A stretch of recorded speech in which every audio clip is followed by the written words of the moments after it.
السلام علیکم۔ Urdu centre hub میں خوش آمدید۔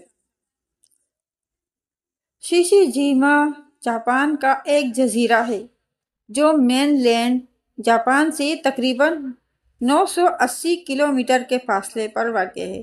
35 مربع کلومیٹر رقبے پر مشتمل اس جزیرے کی آبادی 2000 نفوس پر مشتمل ہے، لیکن آج پرامن نظر آنے والا یہ جزیرہ دوسری جنگ عظیم میں نہ صرف ایک خون آلود اور تباہ کن میدان جنگ تھا، بلکہ ایک ایسا خوفناک راز اپنے سینے میں چھپا ہوا تھا جس کی یاد امریکی فوج کے لیے ہمیشہ ایک ڈراؤنے خواب کی مانند رہے گی۔ جولائی 1944 جاپان کے خلاف امریکہ کی فل سکیل جنگ اپنے عروج پر تھی اور جاپان کو ایک کے بعد ایک محاذ پر شکست کا سامنا تھا۔ جزیرہ شیشیجیما میں جاپانی فوج نے اپنی کچھ مضبوط ترین عسکری تنصیبات بشمول 2 ریڈیو ٹاورز قائم کر رکھی تھی، اور یہ جزیرہ اسٹریٹجک اعتبار سے جاپان کے لیے بہت اہم تھا۔ جاپانیوں کی کمیونیکیشن لائنز تباہ کرنے کے لیے امریکی فوج نے اس جزیرے پر موجود دونوں ریڈیو ٹاورز کو بمباری کر کے تباہ کر دینے کا فیصلہ کر لیا، لیکن اس پورے جزیرے کے چپے چپے پر جاپانیوں نے طیارہ شکن گنز کا جال بچھا رکھا تھا۔ جزیرے کی فضاؤں میں پہنچ کر مطلوبہ ہدف پر بم گرانا تو دور کی بات، جزیرے کے قریب پھٹکنا بھی کسی دشمن جہاز کے لیے آسان نہ تھا۔ لیکن تمام خطرات کے باوجود امریکہ نے بحر الکاہل میں تعینات اپنے طیارہ بردار بحری جہازوں سے اپنے جدید جنگی طیاروں کے اسکواڈرنز کو شیشیجیما پر بمباری کے لیے بھیجنے کا آغاز کر دیا۔ لیکن زبردست جاپانی مزاحمت نے امریکی حملے کا رخ موڑ دیا اور کئی طیاروں سے ہاتھ دھو بیٹھے۔ اس کے بعد امریکہ نے حملہ چند دن کے لیے ملتوی کر دیا۔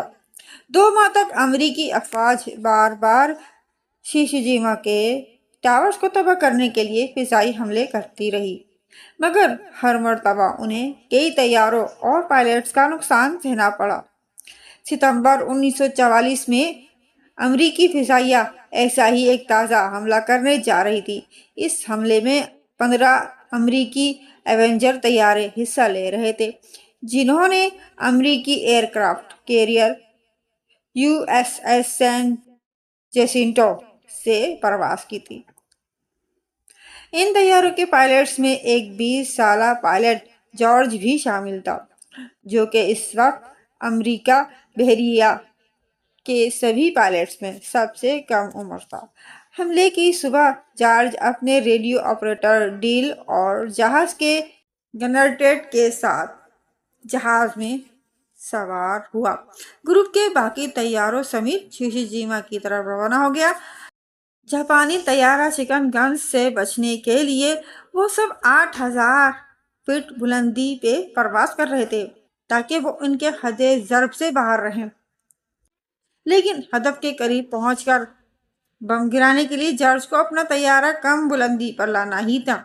اس نے ایک خطرناک غوطہ لگاتے ہوئے طیارے کو ٹھیک ایک ریڈیو ٹاور کی طرف بڑھایا اور طیارہ شکن گنز کی گولیوں کی بوچھاڑ میں حتی الامکان طیارے کو ہدف کے نزدیک سے نزدیک لے جانے کی کوشش کرنے لگا۔ اس دوران طیارہ ایک کے بعد دیگرے 3-4 طیارہ شکن گولیوں کا نشانہ بنا۔ اپنی آخری حد تک غوطہ لگانے کے بعد جارج نے بم گرا دیے، جو کہ پہلی مرتبہ ٹاور کے اتنے نزدیک گرے کہ ٹاور کو اس بمباری سے ناقابل تلافی نقصان پہنچا اور وہ آؤٹ آف ایکشن ہو گیا۔ لیکن جارج کو اس خطرناک غوطہ زنی کے بھاری قیمت چکانی پڑی۔ کئی طیارہ شکن گولیوں کا نشانہ بننے کے بعد اب اس کے طیارے میں آگ لگ چکی تھی۔ وہ کسی بھی لمحے دھماکے سے پھٹ سکتا تھا یا زمین بوس ہو سکتا تھا۔ جارج نے طیارے کا رخ فوراً جزیرے سے باہر سمندر کی طرف موڑ دیا۔ وہ سمندر میں پہنچ کر ایجٹ کرنا چاہتا تھا اور اس بات کو یقینی بنا رہا تھا کہ ایجٹ کرنے سے قبل جزیرے سے زیادہ دور جا چکا ہو۔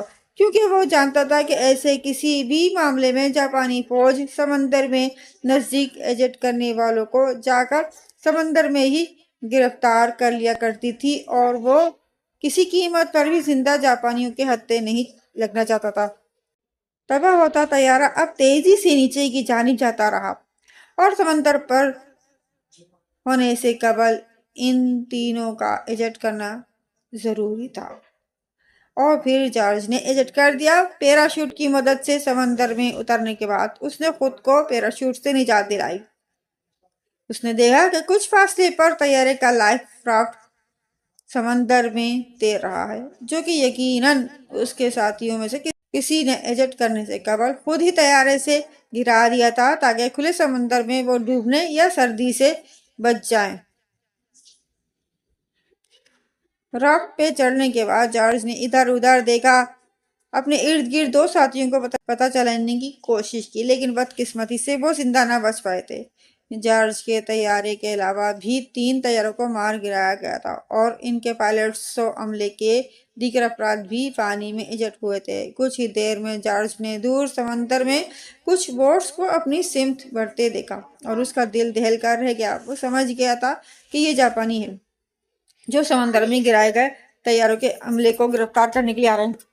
جارج اپنے ہاتھوں کو چپو کی طرح چلا کر پوری قوت سے رافٹ کو دھکیلنے لگا، تاکہ رافٹ جتنا ممکن ہو جاپانیوں کی حد ضرب سے باہر جا سکے۔ لیکن ہاتھوں سے چلائے گئے رافٹ اور موٹر بوٹس کی رفتار کا کیا موازنہ! فاصلہ ہر سیکنڈ کے ساتھ تیزی سے کم ہوتا جا رہا تھا۔ لیکن پھر اچانک فضا میں طیاروں کی گرج، اور پھر کان پھاڑ دینے والی گولیوں کی تڑتڑاہٹ گونجی۔ یہ تازہ دم امریکی طیارے تھے، جو اپنی مشین گنز کی مدد سے جاپانی جنگی کشتیوں کو نشانہ بنا رہے تھے۔ جلد ہی بچی کچی جاپانی کشتیاں تیزی سے واپسی جزیرے کی طرف بھاگ رہی تھیں۔ جارج کی جان بچ گئی، لیکن اس بات کی کوئی تصدیق نہ تھی کہ آیا ان طیاروں پر کسی نے سمندر میں اس کا رافٹ دیکھا بھی یا نہیں۔ اگر کسی نے اسے نہیں دیکھا تو گویا کوئی اسے بچانے نہیں آئے گا۔ جارج پھر سے ہاتھوں کی مدد سے رافٹ کو دھکیلتا رہا، تاکہ جزیرے سے زیادہ دور جا سکے۔ شام تک اس کے بازو بری طرح شل ہو چکے تھے، اس کا جسم درد کرنے لگا تھا، اور اس کے اعصاب ٹوٹنے کو تھے، لیکن دور دور تک کسی امریکی کشتی کا کوئی نام و نشان تک نہ تھا۔ پھر اچانک اسے اپنے نزدیک پانی میں ہلچل محسوس ہوئی۔ اس نے دیکھا کہ پانی سے کوئی چیز باہر نکل رہی ہے۔